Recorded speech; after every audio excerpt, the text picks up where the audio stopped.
মা কামাখ্যা আৰু শিৱলিংগ এই দুয়োটা বিষয়তে সনাতন ধৰ্মৰ গভীৰ আধ্যাত্মিক আৰু দাৰ্শনিক তত্ত্ব নিহিত হৈ আছে। এই বিষয়ে বিস্তৃত আৰু স্পষ্ট ব্যাখ্যা তলত আগবঢ়োৱা হ'ল। তৰ্ক নাই, আলোচনা জানিলোঁ। শেষলৈকে ভালদৰে চাব। মা কামাখ্যাৰ পূজা জনী পূজা নে শক্তি পূজা?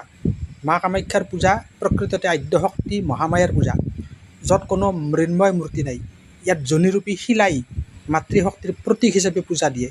শক্তি আৰু সৃষ্টিৰ প্ৰতীক। সনাতন ধৰ্মত জনী কেৱল শৰীৰৰ এক অংগ নহয়, ই সমগ্ৰ বিশ্বব্ৰহ্মাণ্ডৰ সৃষ্টিৰ মূল উৎস, চ'ৰ্চ অফ ক্ৰিয়েশ্যন, উৎপত্তি স্থান আৰু উৰ্বৰতাৰ প্ৰতীক।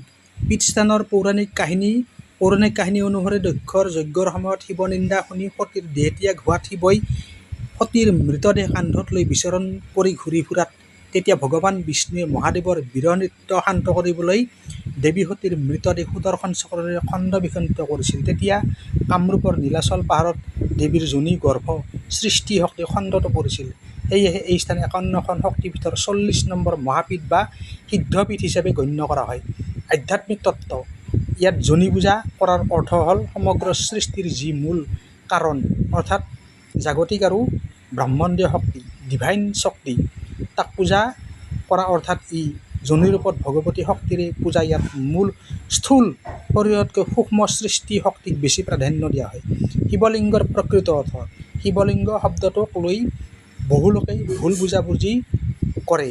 সংস্কৃত ভাষাত লিংগ শব্দৰ প্ৰকৃত অৰ্থ হ'ল চিহ্ন, প্ৰতীক বা লক্ষণ, চিম্বল অৰ মাৰ্ক, নিৰাকাৰ ব্ৰহ্মৰ প্ৰতীক। শিৱলিংগ হ'ল পৰম ব্ৰহ্মৰ, শিৱৰ নিৰাকাৰ আৰু অসীম ৰূপৰ প্ৰতীক, যাৰ কোনো আদি বা অন্ত নাই, অৰ্থাৎ যি অসীম। তাক ধ্যান কৰিবলৈ এই গোলকীয় বা ডিম্বাকৃতিৰ ৰূপটো ব্যৱহাৰ কৰা হয়। বিজ্ঞান আৰু ব্ৰহ্মাণ্ডীয় ৰূপ।